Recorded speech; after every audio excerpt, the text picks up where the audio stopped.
고양이 턱드름은 턱 부위에 검은 점이나 빨간 여드름 형태로 나타납니다. 평소와 달리 고양이가 턱을 계속 긁거나 비비는 행동을 보인다면 주의가 필요합니다. 이는 피지 과다 분비로 인한 모낭염 초기 증상일 수 있으며 방치 시 세균 감염으로 악화될 수 있습니다. 특히 검은색 털을 가진 고양이에서 발견하기 어려우니 정기적인 검사가 필수적입니다. 고양이 턱드름의 주요 원인은 피지선 과활동, 플라스틱 식기 사용, 알레르기 반응 등입니다. 피지가 과도하게 분비되면 모공이 막히면서 코메도라는 검은 입자가 형성됩니다. 연구에 따르면 30%의 고양이가 평생 한 번 이상 경험하는 흔한 질환입니다. 특히 플라스틱 식기는 세균 번식의 온상이 되므로 스테인리스나 세라믹 재질로 교체하는 것이 좋습니다.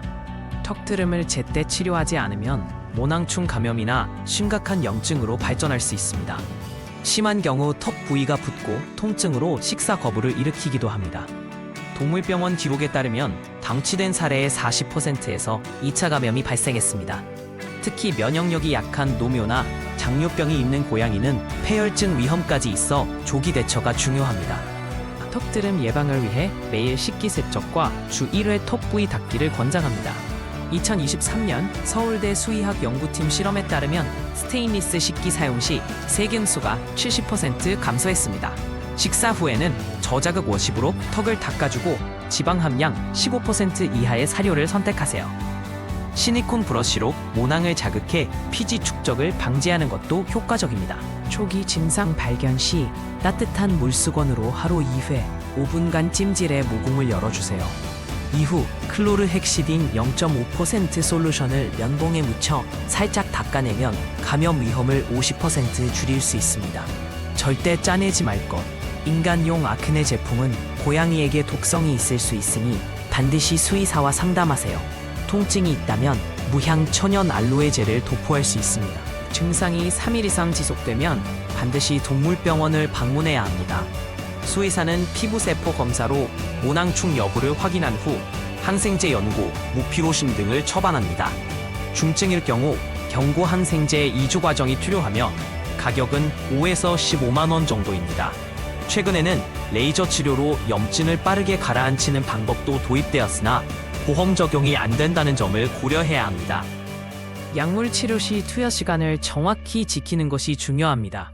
연구에 따르면 항생제는 8에서 12시간 간격으로 일정하게 투여할 때 효과가 90% 이상입니다. 부작용으로 구토나 설사가 나타나면 즉시 병원에 알리세요.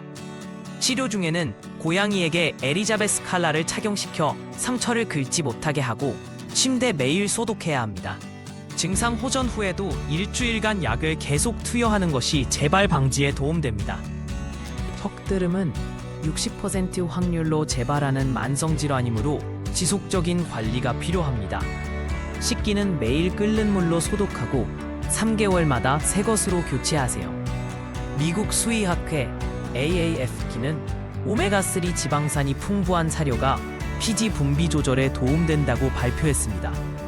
월 2회 턱 부위 염증 검사와 함께 전문 그루밍을 받는 것도 좋은 방법입니다. 실내 공기질 유지를 위해 공기청정기 사용을 권장합니다.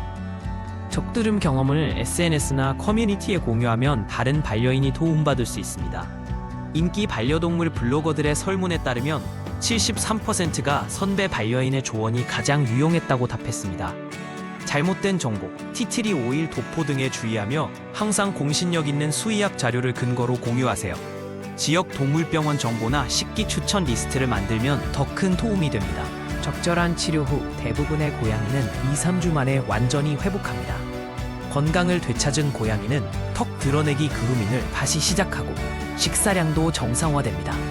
주기적인 관리로 재발을 방지하면 수년간 문제없이 지낼 수 있습니다. 기억하세요. 턱드름은 관리 가능한 질환이며 주인의 세심한 관심이 가장 좋은 예방약입니다. 행복한 반려생활을 위해 오늘부터 관리 습관을 시작해보세요.